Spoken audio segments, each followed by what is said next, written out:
So welcome back, Mark, to Keen on Yoga. And it's lovely to speak to you a second time. Thanks for coming back. Yeah, Adam, thanks for having me. I appreciate it. Yeah, it's lovely to speak to you again.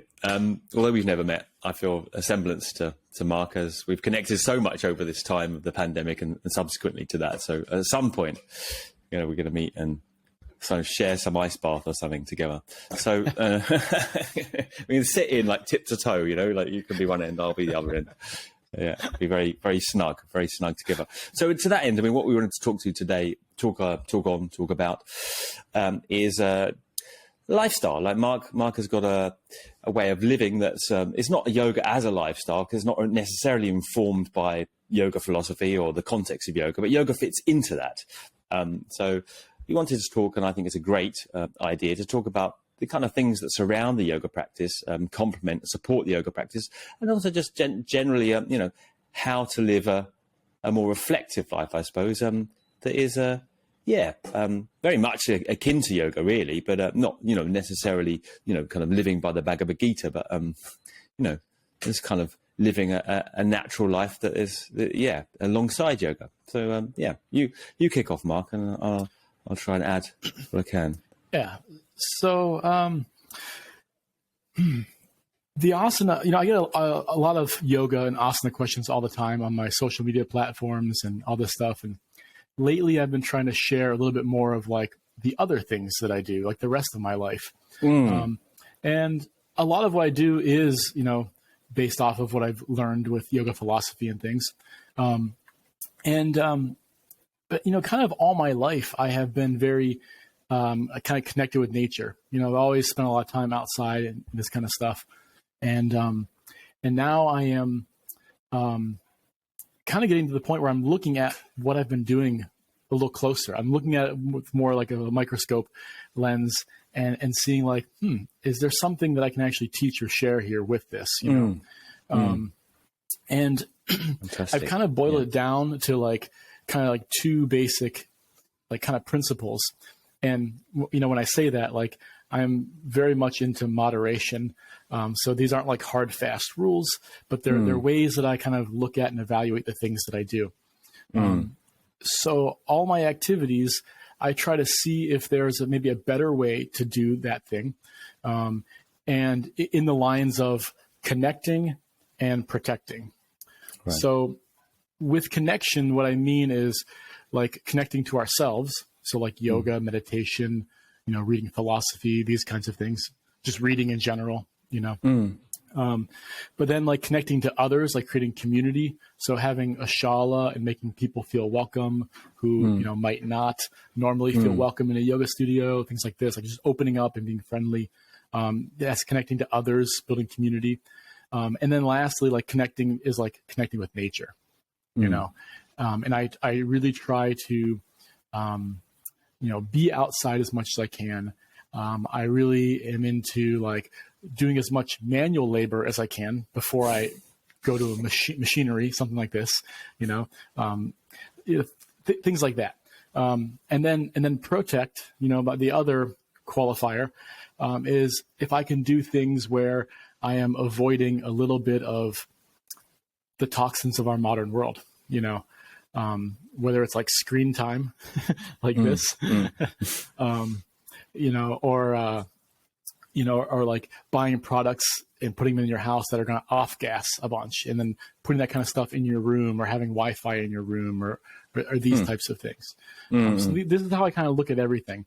And obviously I could go hardcore with it and like get rid of my cell phone, get rid of my computer, get rid of all social media, but again, I think moderation is very important. So, it's like when I can, when it's possible, look at this certain activity and say, okay, is there a way to connect or protect better than what I'm doing currently? Right. Yeah. Does that kind of make sense? Yeah. You just came up with those ideas yourself about efficient activity, right? The two connecting. Yeah. They're really good. Yeah. Thank you.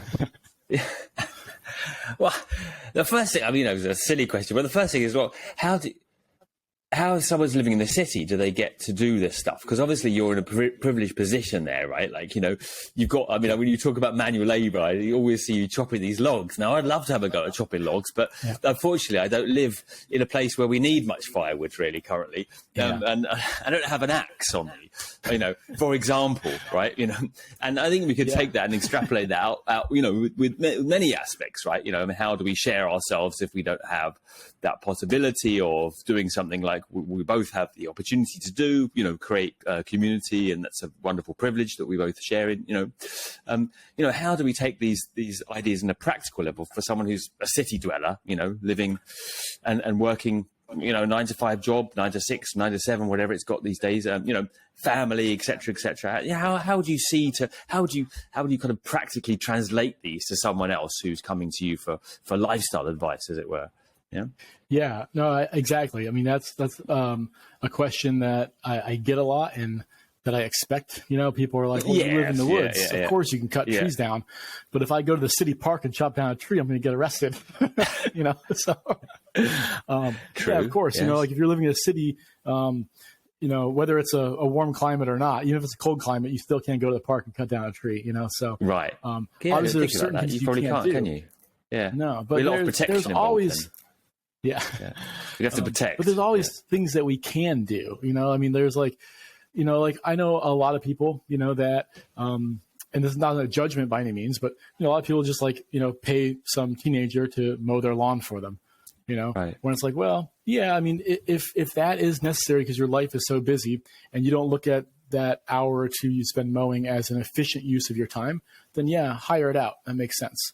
But like if you're going to hire it out and then go sit on the couch and watch TV or waste time on Instagram, then that's when I would then consider like, well, could I use my time more efficiently? Could I actually do this, get some exercise doing it, be outside breathing, so is this possible? And I think that we all have the possibility to maybe look and say like, all right, is there too much screen time or indoor time where I could be doing things on my own, or learning to do these things even, a lot of times, like when we moved here, the what is the Shala now used to be an apartment. So I had to knock out a wall, pull up some carpet, put some pine flooring down, I could have hired it out, but I thought, this is a good opportunity to learn how to put flooring down, so like when possible, if there's time, I think it's really important to like learn skills. And be a little more self-sufficient. I think it's important, But then, of course, if you're busy in the future and, you can't do it, then, hire it out. Use your time efficiently, But that's kind of the way I like to look at it. Obviously not everyone's going to chop their own wood or mow their own lawn or whatever, plant their own trees. But when possible, do so. I think even in cities, something to keep in mind, too, is like, they make all these indoor vegetable garden, like growing systems, that, sit by your window, or some of them have like a UV light, just getting your hands in the dirt and like caring for plants. And then, so you're growing your own stuff there as well, are you? Yeah, I have a small vegetable garden. Yeah, I grow a lot of tomatoes, make a lot of sauce. But some peppers and some squash and different things as well, Okay. But I mean, I could of course have a larger garden if I had the time, and I'm going to expand it every year probably. But yeah, it's just like I think there is always a way, even in the city, to connect to nature. Grow some food of your own, get your hands in the dirt, have lots of house plants in your home. I think that's really great for like capturing all that off gassing that so much of the products that we buy, anything plastic, is going to have off gassing. So. So how much time do you spend outside in the day, for example? So even the winter, I mean, knowing that Mark is in a very cold place, I think, or what it looks like. In the winter, it looks pretty cold anyway. That's why my beard always gets thicker this time of year to try to protect combat the cold a little bit. Yeah. But I think in the summertime, I probably spend a good 6 hours, maybe 7 hours a day outside after I teach. Right. And in the summertime, there's a lot more work to do. There are, a lot of a lot of young trees that I have planted in the last 2 years that are like saplings, that are, less than like 3 feet tall, that still don't have real established roots. So those I'm like watering daily. And I've planted like over 80 trees now in the last 2 years. So that's something else is whenever I cut down a dead tree, I only ever cut down dead ones. I never cut down a live, healthy tree. But when I cut one down, I always try to place it with one other tree, and maybe not in the same spot, but somewhere else on the property. I try to put another tree. So those young trees need water and they need like fertilizer, things like this. And then, I'm mowing all the time.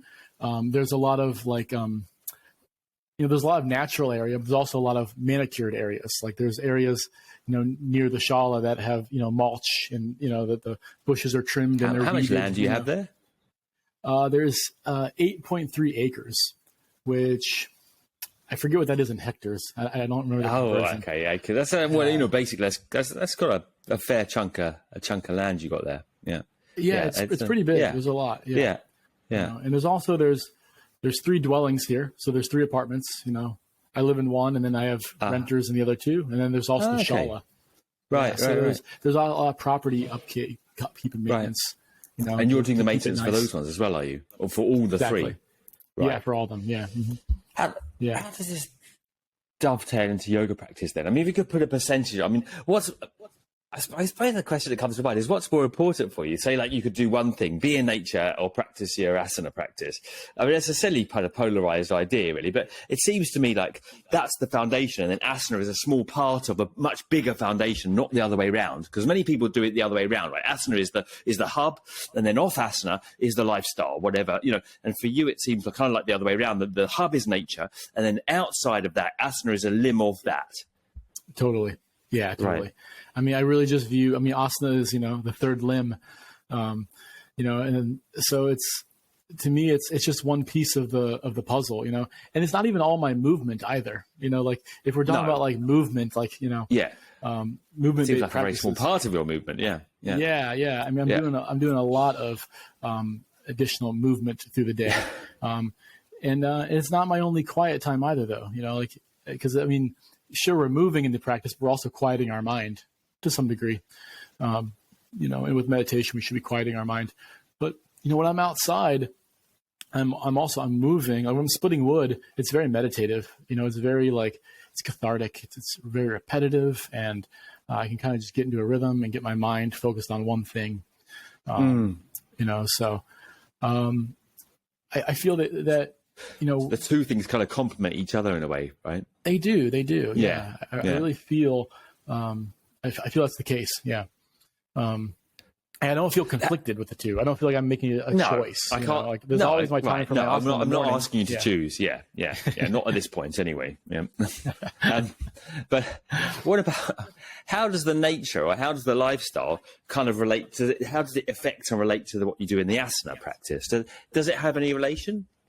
Does it influence? Would you say that your view of nature and life influences the way that you move and relate to your asana? Maybe not the way that I move per se, but I mean, I do, and I realize that not everyone can be in nature, and there has to be shalas in cities and things. But like going to Mysore, for instance, I love going to Mysore, but the air quality there, you've been there.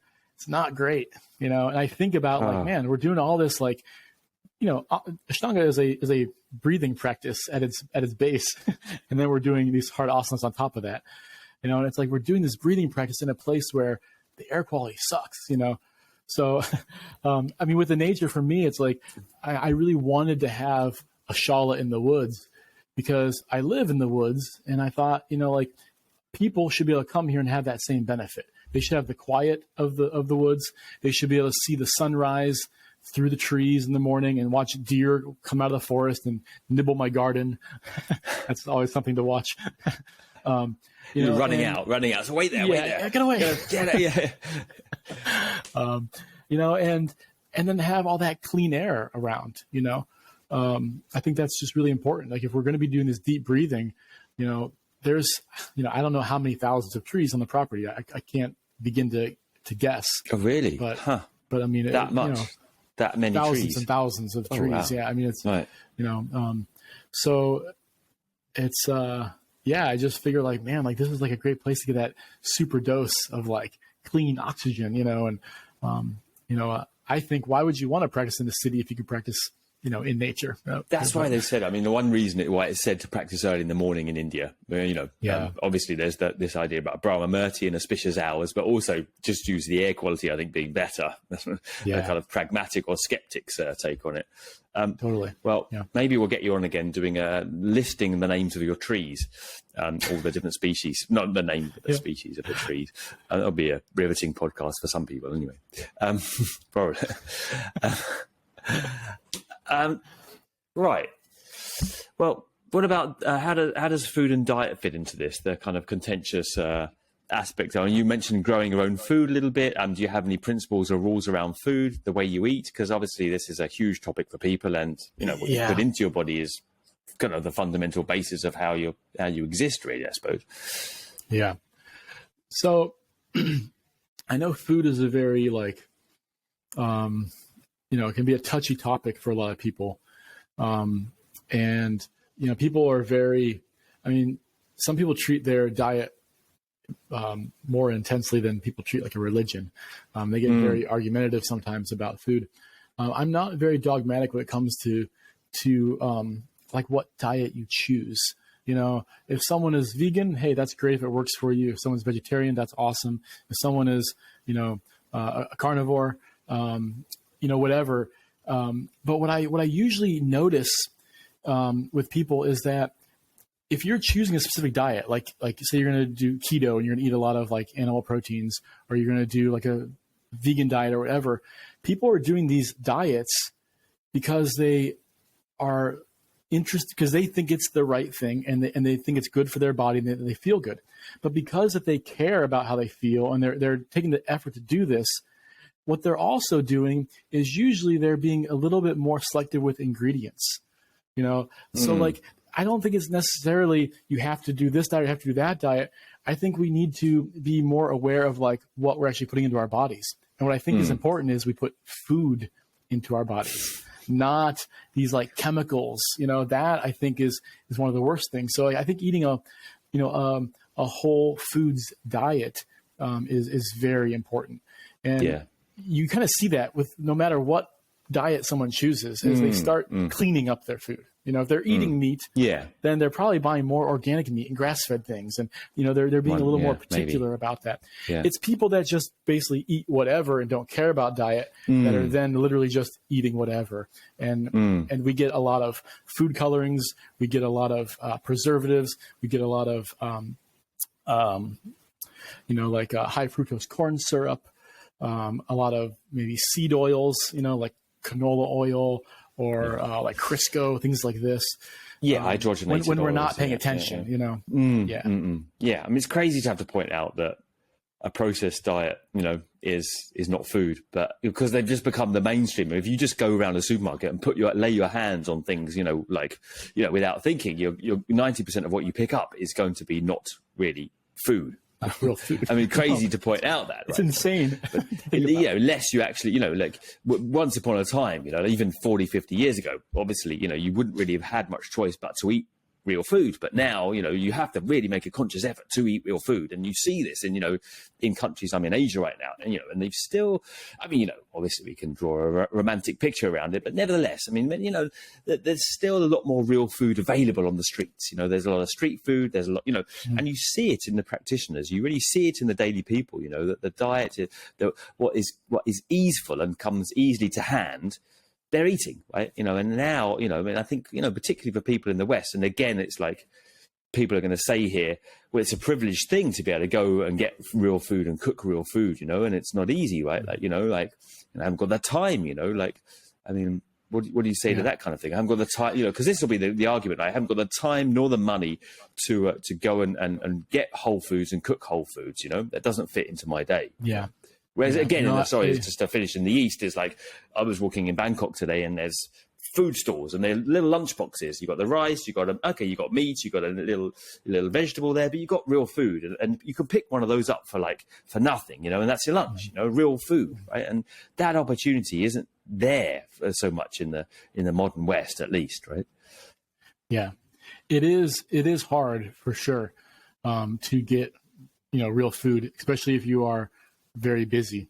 For many people that are working like 2 jobs, maybe like single moms or even single dads, a single parent who has like several kids to take care of and is working more than one job. Like, yeah, it's super hard. But I do think there are creative ways to do this, whether it's maybe you have a little small garden in your yard or in your apartment.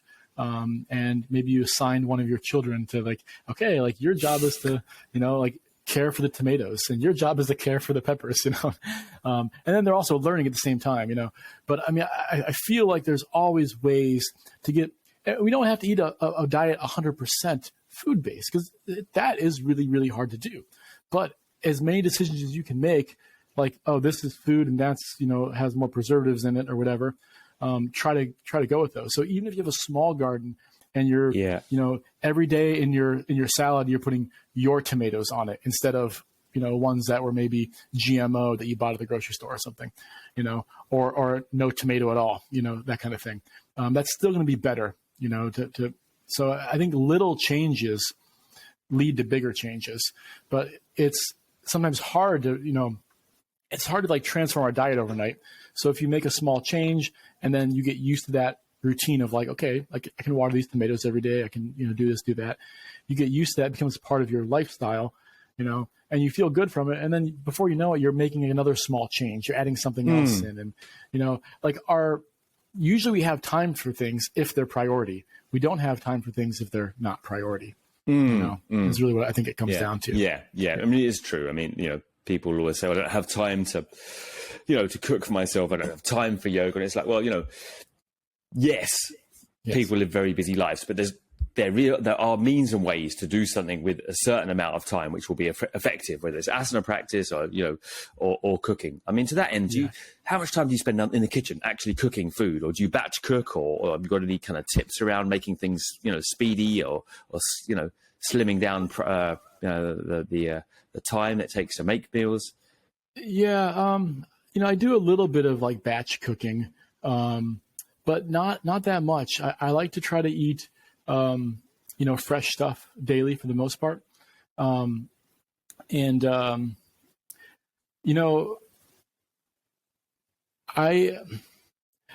spent so much time in the outdoors camping as a kid and even as a young adult, like in the mountains and doing things and cooking on a single burner, little camp stove, that I figured out ways of cooking with like very little ingredients.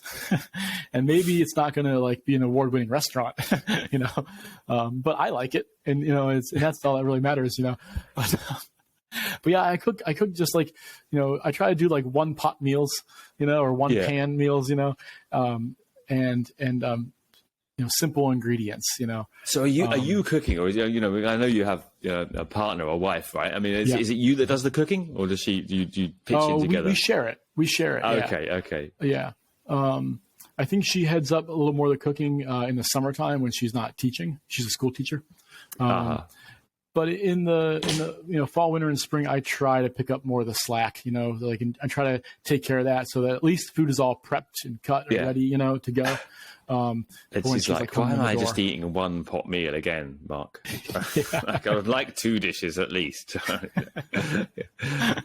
But is this always the way it was with you? Because a lot of people will still, I've got to play devil's advocate here, or kind of short circuiting our comments, that we'll get, and I kind of see people think, well, this seems to come very easily for you, and you grew up in the nature, and you're a certain kind of guy, and very outdoorsy, and and you're not making those little steps, or was there changes that you had to make as well? Because, for example, I mean, getting used to simple flavors, right? If you're used to a high processed diet and many flavors and many different things, that's really hard. And it was hard for me, for example, who did grow up on processed diets, to get used to different flavors, right? And make those small steps. And it took me a while to make them. It didn't happen overnight. Like, I mean, I used to feel like a happy meal was a good meal. You had your fry, you had your potato, you had your meat, like honestly felt that. You had your tomato in the bun, right? Like that to me made sense. Like, so it took me a long time to change mentalities, and then to change taste, even to change what I craved, Mm-hmm. Yeah, no, I agree completely with what you're saying. I think all my life I have tried to eat healthy for the most part. I mean, I do have a sweet tooth. I'm not going to lie there. I do love sweets. It's my vice. But I've always tried to eat healthy. I mean, ice cream is probably like my all-time go-to. I've seen you posting ice cream pictures. Yeah. But, right. But really, anything stay chocolate, away from Italy. Then you don't want to teach too much in Italy. You'd be trashed. Yeah. Totally. I had to limit my time there. Yeah, exactly. Yeah. But so I've always tried to eat healthy, but my idea of what healthy was has definitely evolved and changed over the years. Like when I was in high school, I was a wrestler and I was rock climbing. And I was really into like studying nutrition. I was buying different like bodybuilding nutrition books and things like that, So like I was all about like, okay, like you look at how much protein, how many carbs, and how many fats I'm getting, and balance those out and get as many calories as I can because I had a very high metabolism. I was trying to put on muscle, So like that was my idea of nutrition then. It was very basic, like carbs, fat, proteins, amino acids. I knew like some of that stuff, some of the minerals and vitamins and stuff. But I wasn't looking at like, oh, is this hamburger that I'm about to eat grass fed, or is it this, or is it that, or is it locally sourced, or did it fly here from across the world, or things of this nature, or like the vegetables, that kind of stuff. So like my idea of health was definitely more limited. So I've had to like evolve and change of what I think healthy is. But I think something that's very important is that if you think you're eating healthy, if you're trying to eat healthy, I think that mindset actually has a lot to do with your health.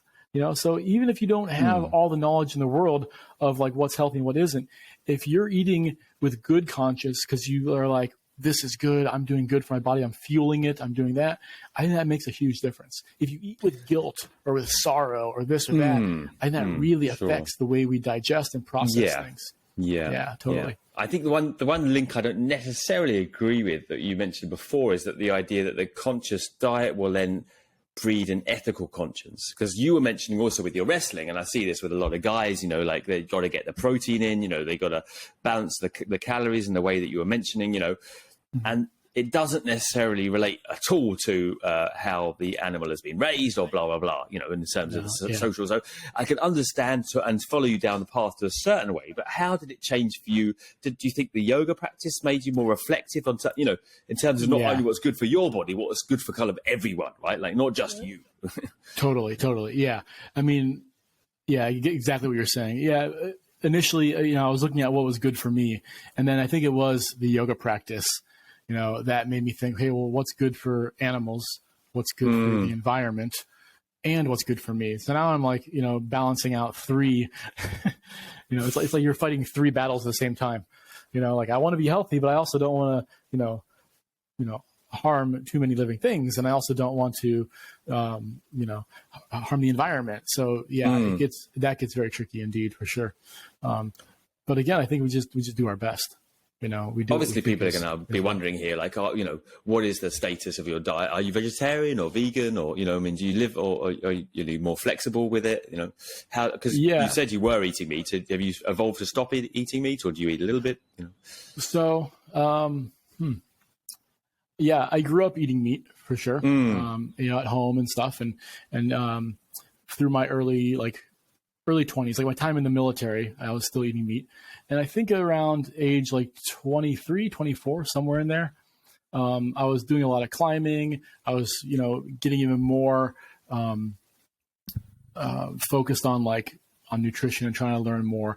And that's when I started limiting meat a lot, to the point where I would have meat maybe like once or twice a month.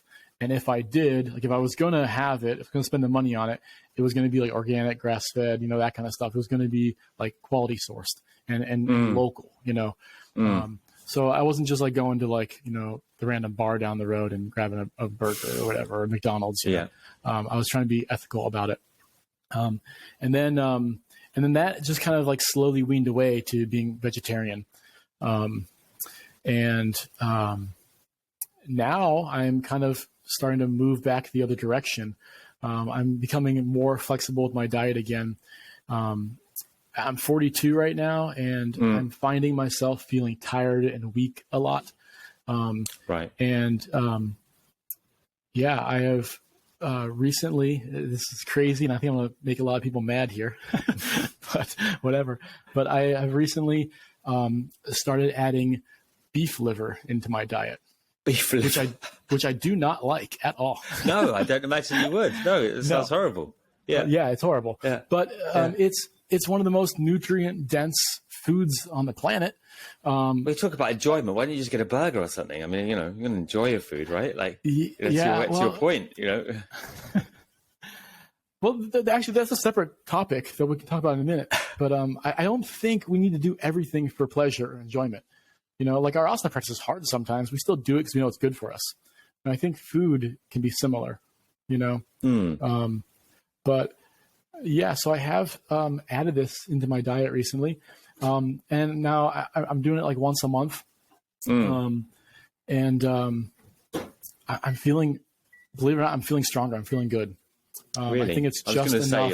Enough B vitamins. That's all you have. That meat once a month, and that's enough for you, is it? Yeah. That's amazing. It's like something, kind of like a little tiny micronutrient that's missing or something, and just kind of enough to kind of trigger something, Yeah. And then, over the years, when I was even, stricter on my, fully plant-based diet, I would still be flexible when I would travel or like go to someone's home. If someone cooked for me and they made something that had like meat in it, I'm not going to like overindulge. But if someone makes like pasta sauce and there's meat in it, I'm going to eat it. I'm going to be gracious, right. Grateful for it, whatever. So I've always been flexible with it. I've never been super like strict on that. Hardcore, yeah. But you're not out there shooting deer on your property either, Can you do that? No. Is it legal? No. If a deer comes on your property, can you bag it?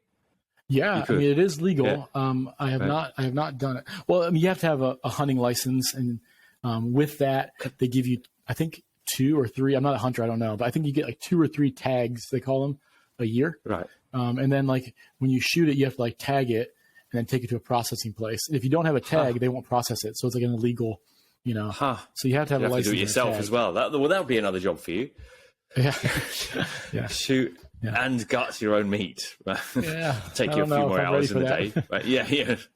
Later on down the line, but a lot of people, I was going to say, how are you feeling with this, how are you feeling with the vegetarian diet? You're not the only one. Obviously, many people have said that they have, as they've gotten older, we had a big conversation on this platform with Laruga, which frustrated a lot of people, as she was saying that she came from a vegan diet and was now eating quite a lot of meat, really, but are feeling great about it,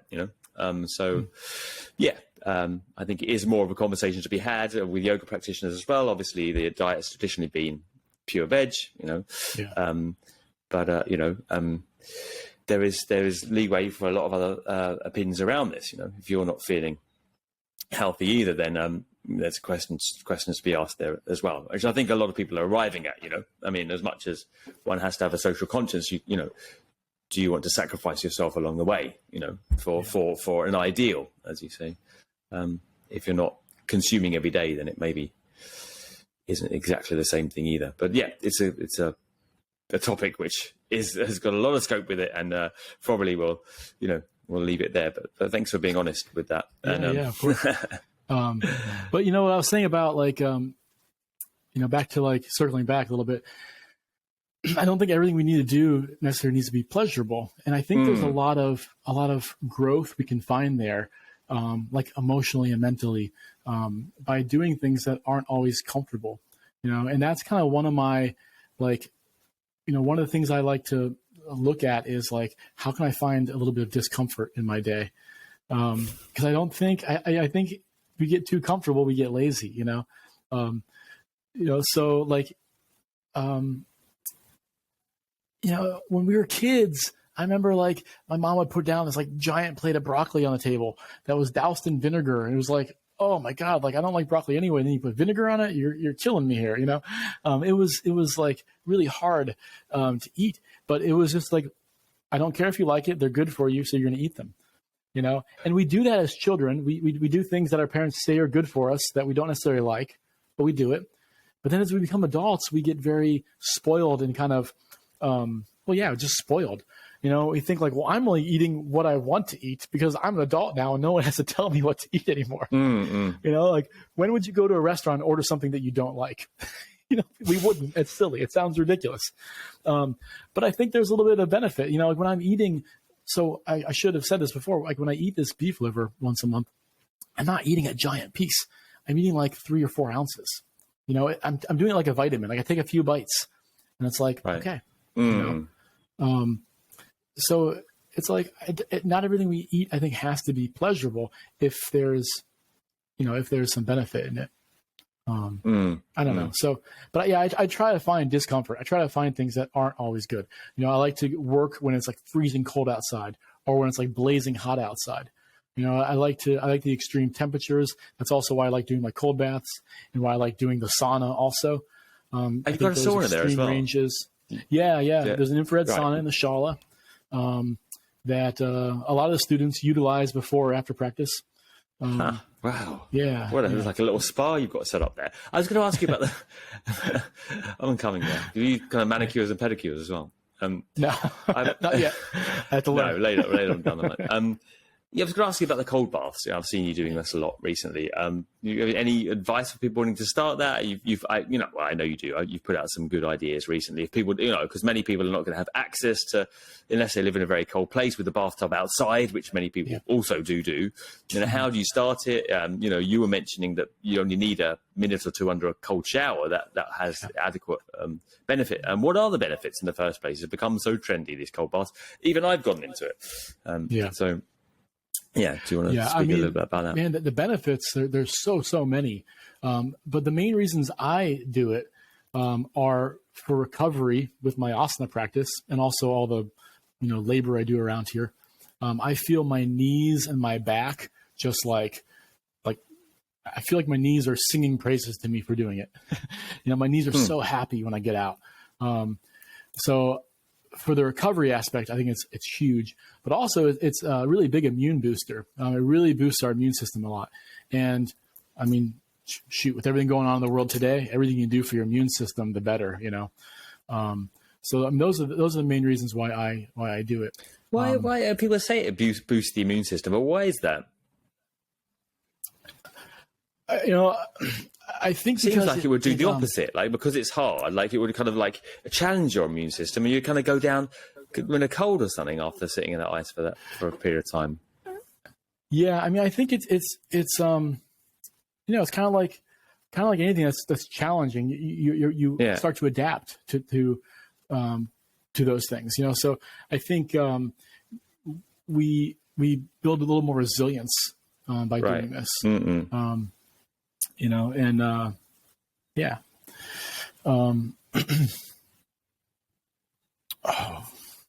lost my train of thought. What I was going to say. Maybe we can edit that out. Yeah, sure we can. No, it's a challenge. Look, why should boost the immune system through the challenge of the ice bath? And I know the idea that your immune system is challenged, and therefore we get stronger through that challenge. And I guess it's what you're saying is that through that kind of disciplining yourself, you actually build fortitude. Like by not making things or allowing life to be too kind of comfortable. You actually do build more strength rather than kind of deplete your strength. Because I think a lot of people think, well, if it's hard, I haven't got the energy and I'll go down. They kind of think the opposite way around, right? Like, I can't do that because I'll be too tired, or, that it's too cold and I'll go down with a cold or something, And actually, quite often it's the opposite.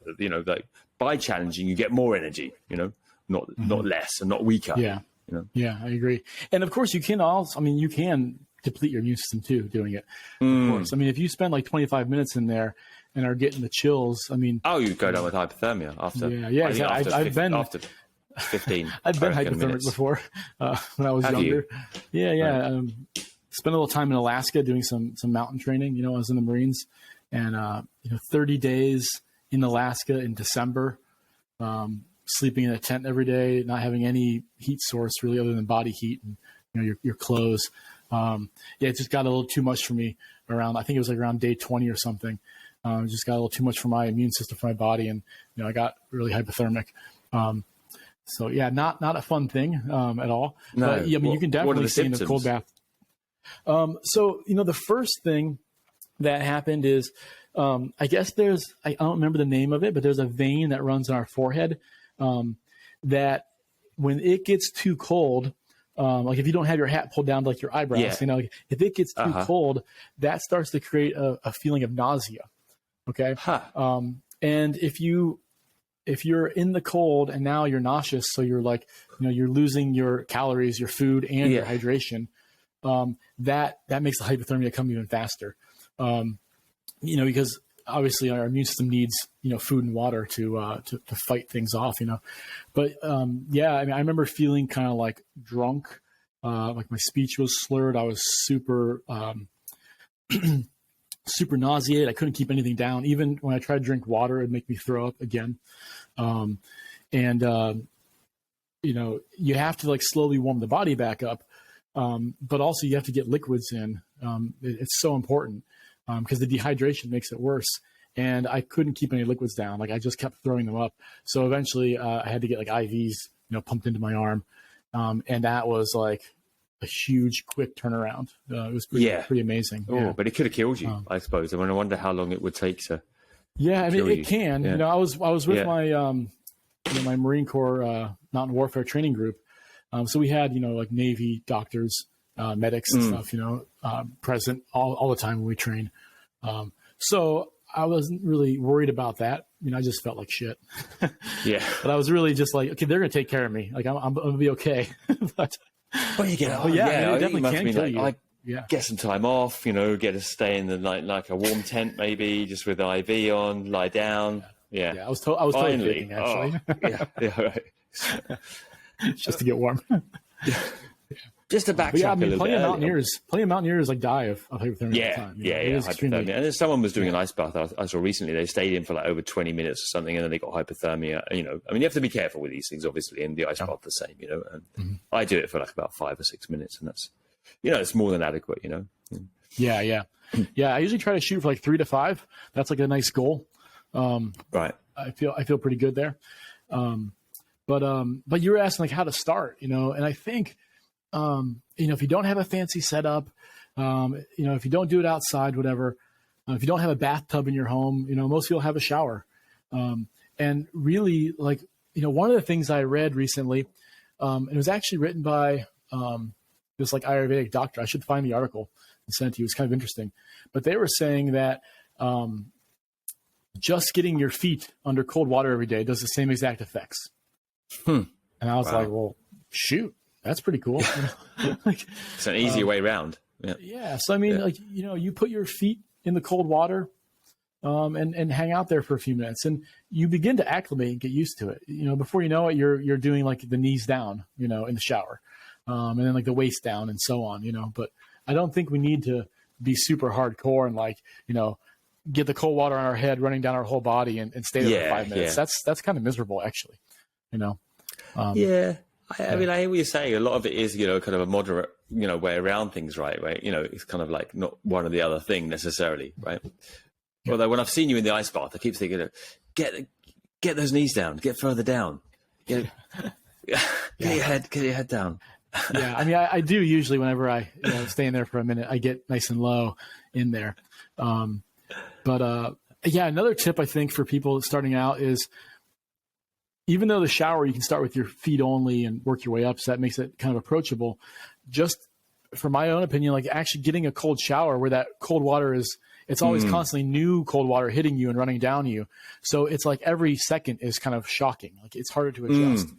But when I jump in the tub, that first second is a little bit shocking. But then if you get really still and you don't move, if you don't move at all, like a layer of water around your skin almost starts to like warm up a bit. And you feel like comfortable pretty quick. Now, if you move around, you jostle all the water, you feel like a little shock of cold again. Yeah. I sometimes do that. Yeah. So I find like get in there, get still, and then like I try to get in a meditative state. I try to just really calm my breathing and not move my body. It definitely does get you in the moment. Yeah. Yeah. And I think it's actually very relaxing. Like I really enjoy that. I wouldn't say I'm at the point of enjoyment, but I do think it's actually, people think, oh God, a cold shower is hard enough. I want to just say that I think the cold shower is actually harder than the ice bath, because as you say, that cold shower, the water's kind of constantly coming on you, and that's tough. Whereas the ice bath, somewhat, because you're in it, and at a certain point, you don't actually feel cold anymore after the initial shock, as you say. You just feel there's an intensity in the skin. It's not, so it's, for anyone that wants to try it and get a little tin bath outside in your house in the winter, if you're in a cold place, give it a go. It's not that hard. And, and I've definitely benefited hugely from it. As you say, joints, knees, wherever hurt. Whereas, in fact, the water seems to go to the place it's hurting, and you can feel the ache. If there's something that's particularly not good with your body, like a knee or a back, or you feel that place, like even if you didn't necessarily feel it before, it's like, okay, you can feel the water going there. I wanted to kind of backtrack at, covering a number of different things. You mentioned before about, obviously the power of being outside, the stillness of the outside. What about practice outside? What do you think about that? Traditional Mysore, don't practice outside. Got to practice in your shala. Windows closed, right? No, I don't think I'm doing it for those reasons. I wouldn't say like, oh no, it's against tradition, so I'm not gonna practice outside. But I don't like practicing outside. I mean, maybe if you had a deck with a very stable surface, but like putting your mat on the beach, I think beach yoga is like overly popularized. But really, like if you've ever done it, it's like it's a shit practice. I can imagine. Yeah, I know. I've never tried it, but it's not stable. You get sand everywhere. And even practicing on grass, like on the lawn, it's just like it's too soft and there's too much motion in the ground. I really just prefer being in my shala on a hardwood floor. I think that is really just kind of the way to go. And maybe if I didn't spend the rest of my day outside, I would maybe consider practicing outside more to get outside time. But for me, it's like I'm going to be outside so much anyway that, my practice is done indoors where I can build a lot of heat for my body. Right. I like practice so early. Outdoors. Yeah, you would be. Yeah. Or maybe you'd be kind of like attacked by raccoons or something, or some wolves or something out there. Raccoons, mosquitoes, coyotes. Coyotes. You have coyotes there. God. Yeah, we do. You're right. Okay. So maybe inside is the way to go. But I mean, for people that like practicing outside, is that what would you say? Is that a right? Or I mean, I always felt, to be honest, what I say to people is that there's a breeze that comes on the skin, and I don't generally like that air that rushes on the skin. So I've always said as much as it's nice practicing outside, that I don't think it's ultimately what I choose to do. Yeah, for that reason. Yeah. I agree 100%. Even if it's hot outside and sunny, there's still that breeze, that moving air. There's just something about it. I don't seem to have the same quality of practice. Well, I think you've got the vayus, like you've got the vayus in the body, and then if there's an external kind of wind on the outside, I think it kind of unsettles things, right? Yeah, that's totally practical interpretation. But I mean, ultimately, if someone loves doing it, I'm not going to tell them not to. Well, absolutely, yeah. But I think that's the bottom line. Is if it's your passion, if something's your passion, then go with it, because there's something good in that. There's always something good in that inspiration if you're inspired to do something, totally. What going back to lifestyle choices? What about the screen time you mentioned? Do you have any tips for how long you spend on screen? People will be wondering how long is too long. And the other thing is sleep time. How long do you sleep? Yeah. You mentioned to me in a private conversation, but a conversation we had previously, that you sleep on a hard wood. Do you think it's all getting a bit stoical here? You're going to Marcus Aurelius reinvented in the wood supplement. Yeah.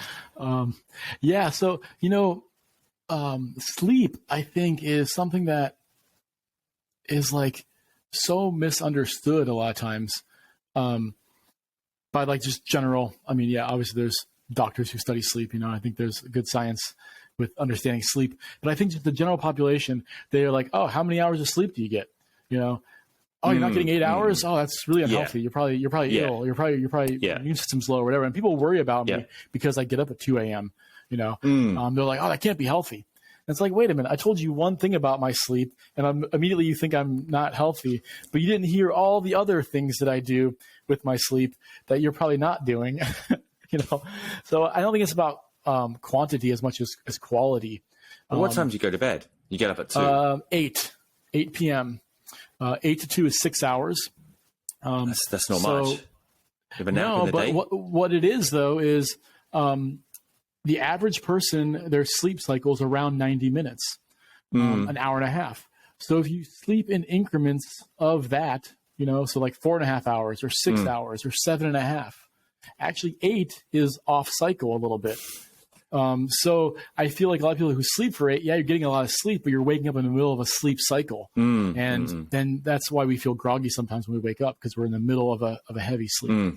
I find 6 hours to really work well for me. About once a week, I'll go for 7.5. Like on my like rest day, I'll go for 7.5 and feel like awesome, feel totally recharged, And so no naps in the day, no extra little. No, I don't nap during the day. I've tried it like a handful of times in my life. I get really bad headaches if I nap during the day. It's like I wake up feeling like, again. Whoa, what day is it? It doesn't work you for come me. back, it's horrible.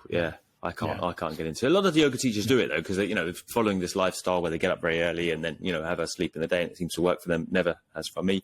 Why would you wake up so early? I mean, does it not have a detrimental effect on? I mean, obviously, in the vein of what we're talking about. I mean, what about social life? What about life with your partner, your wife? How do these play into a kind of balanced lifestyle? Because it seems quite extreme. A lot of people are going, "This is so extreme," and you're sleeping you're not sleeping in a bed, right? You're sleeping on a hard wood surface or something. Well, yeah, or a kind log, of. Or outside, or some kind of sleeping bag and a log. So the hard surface is something I just recently started doing. I don't know, maybe 5 or 6 months ago. That's not something I've been doing for a long time. So a lot of these things that I do, I've been doing for a long time, and some of them are things I'm just, kind of incorporating. Right. It's making it harder. Trying to get closer to nature. But I always find when I'm outside camping, sleeping on the ground with my thin little Thermarest mat, that I wake up feeling amazing and my back never hurts and things like that. So I was like, man, I need a harder surface. So I built a wooden frame that I then have it's a 2-inch thick. So there is a mattress, but it's thin. It's 2 inches thick, and it's made of wool. There's no plastics or anything in it at all. It's a wool exterior stuffed with wool, and I sleep on that. And there's a sheet over that, of course, to protect it. The sheet over that.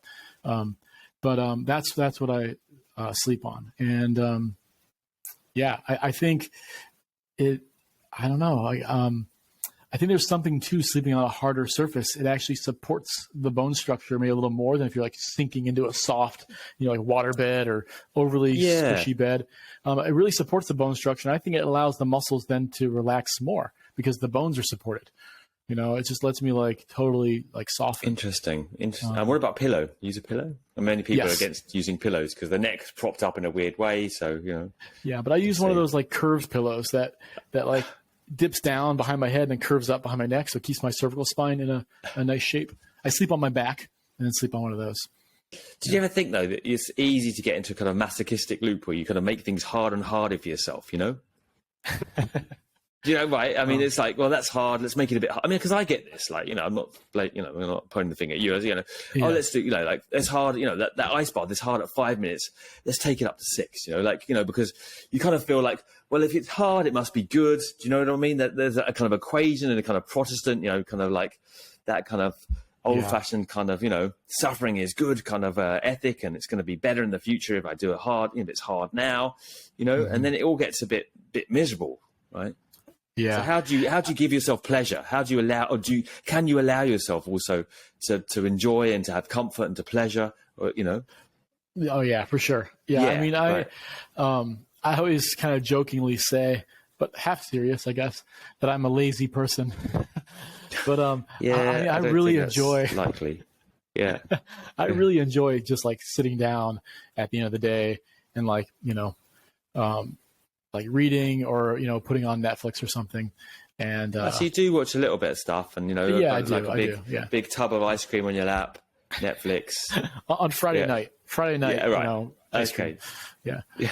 So you're able to modify it to moderate a little bit, you know? Moderate. Yeah. I think moderation's good. You know, I don't think I have an addiction to discomfort, but of course, you know, an addict never knows they're an addict until a friend points it out to them. So maybe you're telling me something.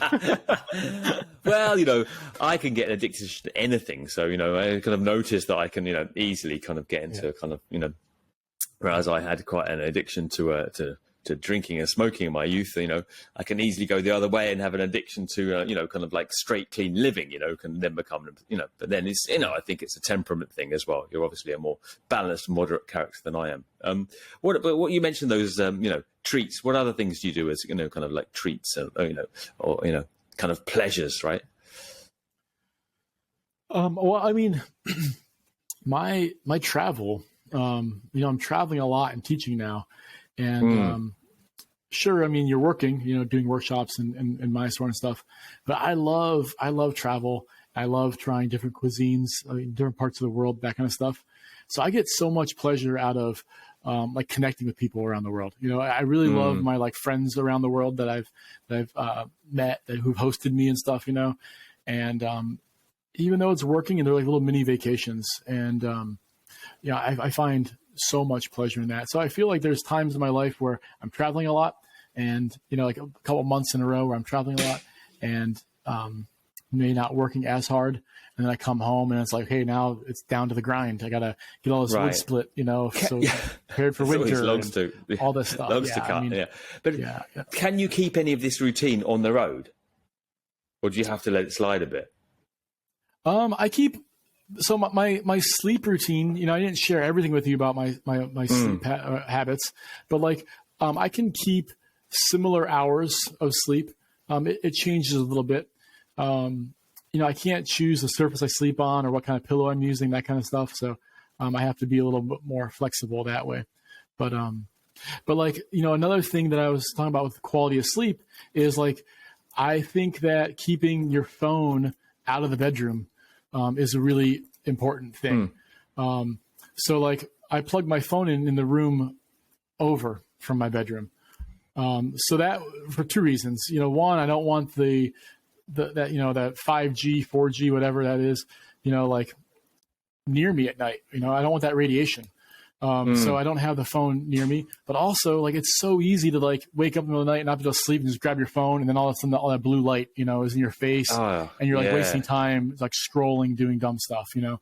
So if the phone's not in my room, I don't get tempted. How do you wake up? Do you have a little manual alarm clock with a bell? The alarm is on my phone. And that's the other reason why I like get out of the room. Oh, you have to get up. When that's going off, I have to get out of bed and go turn it off. Yeah. But not if you're in someone's house. Like if you're traveling, then this is not feasible, is it? You know, no, not really. So I just put it on the other side of the room or whatever. Or I'll turn on airplane mode at night when I'm traveling. So it's not getting the signal all night long. And going back to the sleep thing again, what is the benefit then of, I mean, people have always said, well, why did you get up to me? Why did you get up so early? It's just unnatural and, you know, it's unsustainable in the long term. Your body needs that rest up till 4 or 5. It's processing, the organs are processing, blah, blah, blah. Yeah. You obviously find it beneficial to get up very early. Why is that? Yeah. Well, I mean, I've been doing it for about 12 years now. Right. And yeah, I remember people saying it's not sustainable. You'll do it for 4 or 5 years and you'll get burnt out. But I haven't yet. I mean, I've had little phases where it's like, okay, like I'm going to sleep in a little bit and practice after I teach. I've done that for little periods of time. But honestly, that I don't think is sustainable. My mind gets too busy. And then like after I'm done teaching, it's like, oh, I have this and that I want to do and all this stuff. And then sitting down and carving out 2 hours for my practice feels a little harder. I've so always really, I find it most sustainable getting up early, and as long as I'm going to bed early, I don't know. I just feel really healthy doing it, and maybe a little bit of it's ego too. Maybe I'm like, oh, that's weak to sleep in. I don't want to do that. You know, maybe I look down on people who sleep in. No, I'm just kidding. But no, I don't know. But I'm really into that schedule, and it just really works for me. What does your partner say about it though? Does she do the same schedule as you? Same, yeah. And that's 'Cause another. it's gonna be hard, man. If your partner doesn't want to do any of this stuff, then how do you adapt? And I think a lot of people will feel this. How do I adapt a more, a more conscious lifestyle, let's say, into a normal, inverted commas, lifestyle where, the two things are obviously conflictive? Yeah. I don't have advice on like how to do that really, because I haven't had to experience that. Like we've always been on the same schedule, which I'm fortunate for. I think that is, as far as sleep quality goes, regardless if you're getting up early or not, I think rising, going to bed and rising on a similar schedule as your partner, the person that's sharing a bed with you, is important because it doesn't interrupt your sleep. It doesn't affect things as much. And there's that human, human connection, or, I just think that's important. That's one of the elements that I find gives better quality sleep. But yeah, I don't have advice for people who are on totally opposite schedules from their partners. I think the only thing is to say is that it's going to be a struggle, and figure it out, I guess. Yeah. Some kind of talking and compromising and etc. But yes, it is. And I've had lucky to have had the same thing with Teresa, who for some reason is more yoga in her lifestyle than even I am. Just naturally takes to it. What about alcohol? You drink alcohol? I do. Yeah. Yeah. Okay. Yeah. I enjoy a nice dark beer. Yeah. Some kind of craft beer there. Yeah. Mm-hmm. But I like beer for the flavor. I don't drink it for the effect. So I'm not drinking like 5 or 6 to feel drunk or buzzed or anything like that. I really enjoy the flavor. So I will have 1, maybe sometimes 2, if I'm out. You must feel terrible about yourself after that. Had to berate yourself with 10 minutes in the ice bath after that. Yeah. Well, any other tips as we close? You mentioned the blue lights of the phone, taking the phone out of the room. You've mentioned off-gassing a number of times. You don't have a mattress with chemicals in it. Other things you might look out for that you can share with people? I have a list of so many different things, but really, like I said from the beginning, it's like, if you are practical with yourself, don't beat yourself up. Don't become addicted to this like hard lifestyle. But if you're practical and you just simply say like, okay, the way I'm doing this thing, is there a way that I could maybe connect to, nature a little better in this way? Or is there a way I can protect myself a little more, And, like with eating, it's like, I think it's good to not have your phone at the table while eating, it's another chance we can carve out, time where it's not screen time, whatever, and you're connecting with the person you're with, but you're also protecting yourself from that radiation, that blue light, all that stuff, So I just feel like if we just look at, how to connect, how to protect, and are reasonable with it, just what we can do, Yeah. And we can do a lot more than we think we can. Yeah.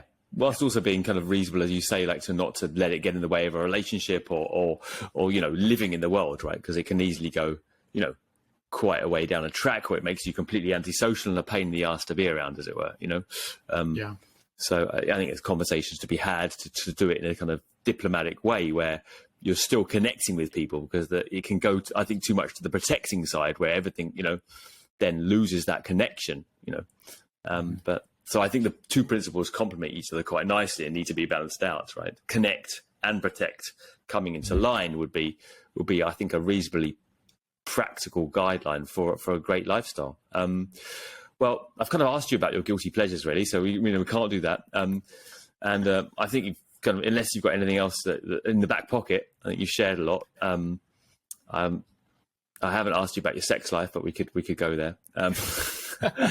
How do you connect and protect at the same time? I thought it was quite good, actually. But anyway, we'll leave it there. And you can catch Mark in many locations this year. He's coming to Europe. Well, I'm not in Europe right now, but he is. He's coming to Italy, Poland, UK, York, and Banbury, and a number of other places I can't remember right now. But do catch him. He's a great bloke and a wonderful teacher as well. So thanks again, Mark, for coming on. You can find links to Mark's website below.